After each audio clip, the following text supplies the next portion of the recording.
हीरा से बदनाम भइनी रानी तोहरे नाम से बर्बाद कके जिलू आराम से बदनाम भइनी रानी तोहरे नाम से दुनिया में जियल मुश्किल भइल अब जख्म दिल के फिल भइल नसीब दुश्मन अभागा हो गईनी आवे ना समझ में हम कसूर कौन कैनी बन गईल नसीब दुश्मन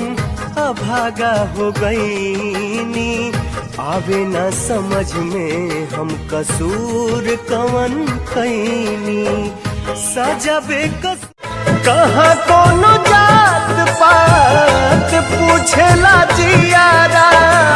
सनहिया सिंगार संवरिया से होला ना कोनो हाथ हम रोवतनी नहीं सोवतनी तू बदल ले अपन इरादा साजा देले बारू माजा ले बारू ऐसन करबू ना सोचनी ए दादा कटला नदीना अखिया के तारोक ले हब दिल न लेकिन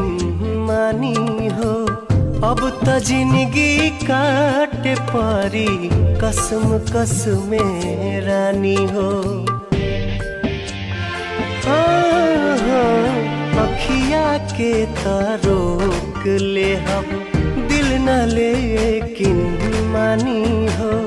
अब त जिंदगी काटे दिया से कही हो जानी लेबे तू अकेले आई हा